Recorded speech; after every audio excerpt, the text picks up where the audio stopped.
TV सत्यमेव व्रतम। शरद पवारांची राष्ट्रवादी काँग्रेस एनडीएत सहभागी होणार असल्याच्या चर्चा सुरू असतानाच आज पक्षाचे खासदार पंतप्रधान नरेंद्र मोदींना भेटण्यासाठी पोहोचले होते।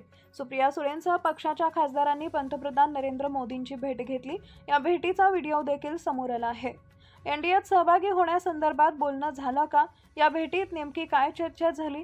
डिलिमिटेशन विधेयकाला पाठिंबा देणार का? या संदर्भात बैठकीत सहभागी खासदारांनी सांगितलं आहे। राष्ट्रवादी काँग्रेसच्या खासदारांनी पंतप्रधानांशी महाराष्ट्राशी संबंधित मुद्द्यांवर चर्चा केली। पंतप्रधानांनी सर्व काही लक्षपूर्वक ऐकून घेतले आणि ती समस्या सोडवण्याचे निर्देश दिले।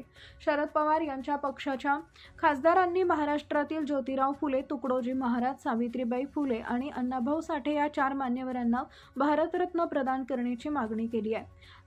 नवी मुंबई विमानतळाला डी.बी. पाटील यांचं नाव देण्याची मागणी केली असल्याची माहिती राष्ट्रवादी काँग्रेसचे खासदार अमोल कोल्हे यांनी दिली आहे।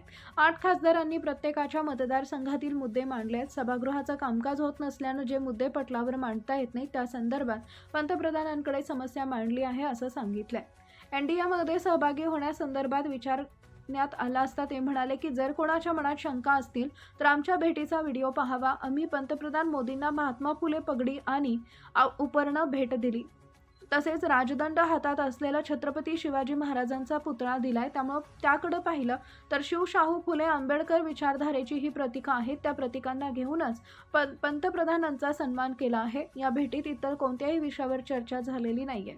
डिलिमिटेशन बिल अजून आलेलं नाही किंवा त्या बिलासंदर्भात निर्णय झाला नाही, त्यामुळे या संदर्भात कयास बांधण्याचं औचित्य नाही। 8ही मतदारसंघातील मुद्दे चर्चेत होते। दिल्लीतून प्रश्न सुटणार असल्याने या संदर्भात पंतप्रधानांना अवगत करणं यात काही चूक नाहीये। त्यांच्याकडे नाहीतर कोणाकडे कैफियत मांडायची याचा संदर्भ डिलिमिटेशन किंवा एनडीएत जाणार याच्याशी जोडायला नको। पंतप्रधान मोदींनी सर्व मुद्दे समजून घेतले। पुणे नाशिक रेल्वेचाही मुद्दा मांडला। अन्य ठिकाणी प्रकल्प होऊ नये यासाठी आंदोलन होतं, पण इथं व्हावं यासाठी आंदोलन केलं जात आहे। त्यासाठी तोडगा काढू असं आश्वासन दिलं।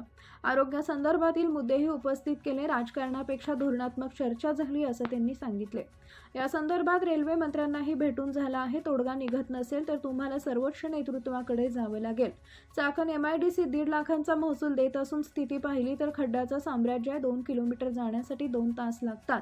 शाळकरी मुलांना वाहनातून उतरून पायी जावं लागतं। जिल्हाधिकाऱ्यांनी आदेश दिले आहेत। महाराष्ट्र सरकारलाही पत्र दिलं आहे। दाद मिळत नसेल तर सर्वोच्च ठिकाणी मांडणं गरजेचं आहे। त्यांच्याकडून काय पावलं उचलली जात आहेत पाहूयात।